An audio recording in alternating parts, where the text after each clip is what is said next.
The airlock hissed as it sealed behind Ethan, the sound echoing in the cavernous hallway of the Intergalactic Academy. His boots clinked against the polished metal floor, each step amplifying his unease. He was the first human to attend this prestigious institution, a diplomatic experiment to foster unity between Earth and the galactic concord. At 16, Ethan had been chosen for his academic prowess and supposedly his adaptability, but nothing could have prepared him for this. The classroom door slid open with a soft hum, revealing a room filled with alien girls. Their appearances varied wildly. Some had shimmering scales, others translucent skin pulsing with bioluminescent veins, and a few floated slightly above their seats, defying gravity. The air buzzed with strange harmonics, their voices a mix of clicks, trills, and melodic hums. Ethan's heart thudded.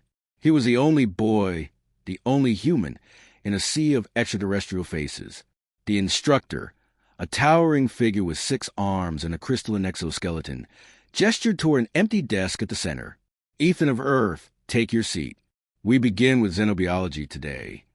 He shuffled forward, hyper-aware of the eyes tracking him. Some were curious, others indifferent, but one gaze burned hotter than the rest. At the edge of his vision, a girl with deep indigo skin and silver, star-like eyes stared unblinkingly. Her hair, if you could call it that, flowed like liquid metal, shifting in slow waves.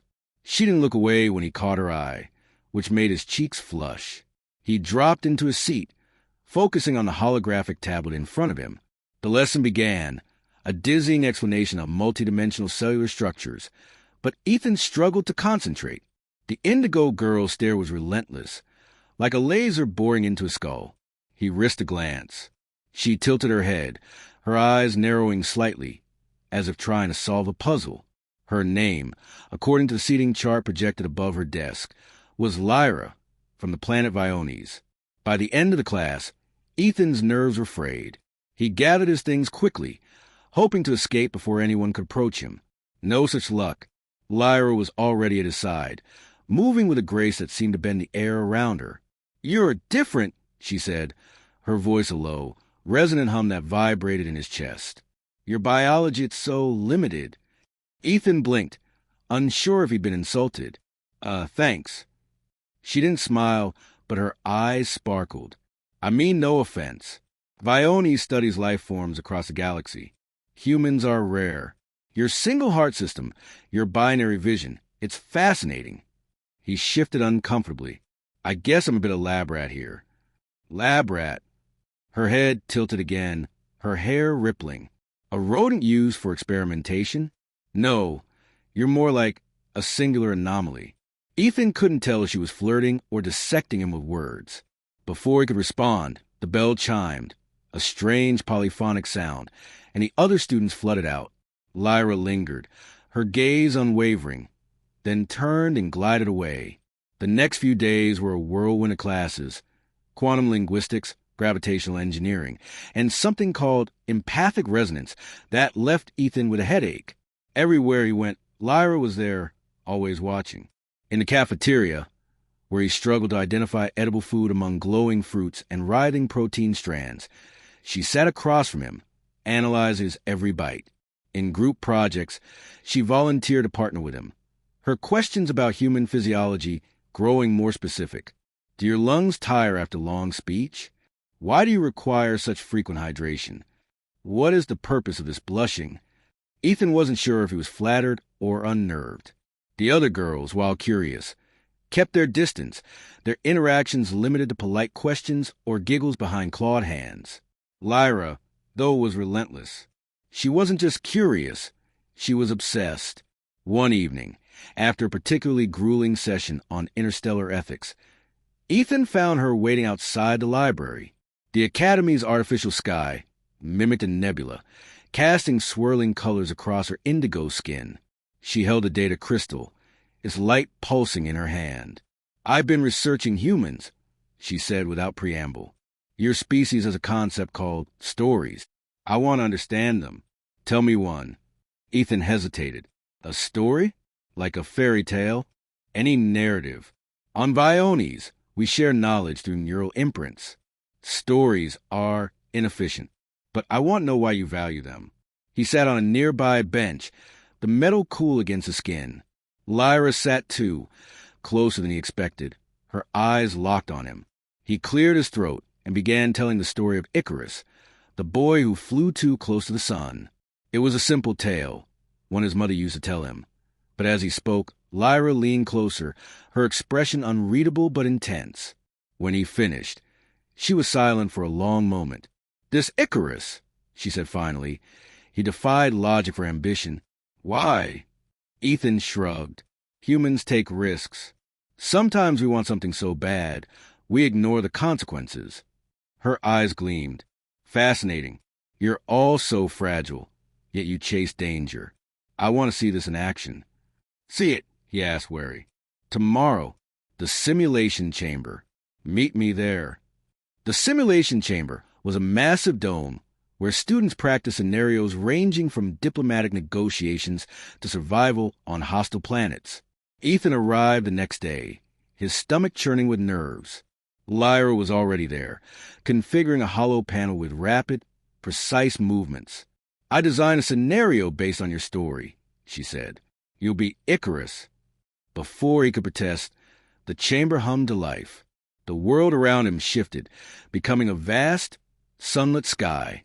Wings of wax and feathers sprouted from his back, and the ground fell away. Lyra appeared beside him. Her form altered to match his, though her wings shimmered with Ione's energy rather than feathers. "Fly," she commanded, soaring upward. Ethan flapped awkwardly, the simulation making his movements feel real. The sun blazed above, its heat prickling his skin. He climbed higher, the thrill of flight overtaking his fear. Lyra kept pace, her eyes never leaving him. "Don't go too high," he warned, remembering the story. "The wax." But she was already ascending, her laughter a strange, musical sound. "Show me human ambition, Ethan." He pushed himself, chasing her toward the simulated sun. The air grew hotter, and a warning beeped in his ear, wax melting. He hesitated, but Lyra's gaze held him, daring him to keep going. Against his better judgment, he followed. The simulation ended abruptly, the world dissolving as his wings melted. They were back in the chamber, unharmed but breathless. Lyra's eyes were wide, almost glowing. "You stopped," she said, sounding disappointed. "Why?" "Because I didn't want to crash," Ethan snapped, his heart still racing. "I'm not actually Icarus." She stepped closer, her voice soft but intense. "But you could be. I see it in you, this spark. Humans are reckless, but it makes you alive." Ethan's frustration melted into confusion. "Why do you care so much about me?" "About humans?" For the first time, Lyra looked away, her hair stilling. "On Biones, we are uniform. Our minds connect, our purposes align. But you're unpredictable, chaotic.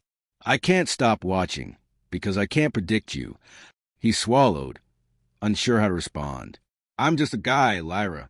I'm not that special." "You are," she insisted, her voice almost a whisper. "You make me question everything." Over the next weeks, their dynamic shifted. Lyra's questions became less clinical, more personal. She asked about his family, his dreams, his fears. In return, she shared fragments of Iones, a world of collective minds where individuality was rare. Ethan began to look forward to her presence, her intensity becoming less unsettling and more comforting. One day, during a rare moment alone in the observatory, Lyra touched his hand. Her skin was cool, almost electric. "I've decided," she said.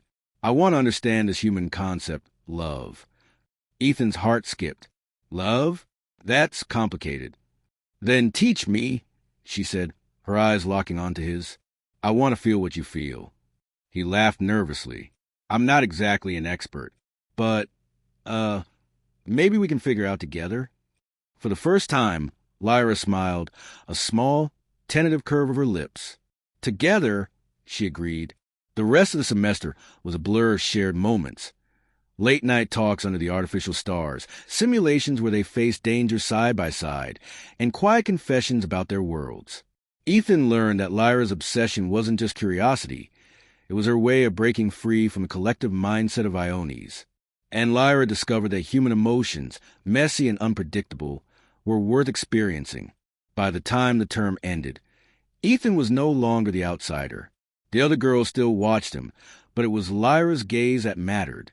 As they stood together at the Academy's departure bay, preparing to return to their respective worlds, she handed him a data crystal. "A story," she said. "I wrote it for you. About us."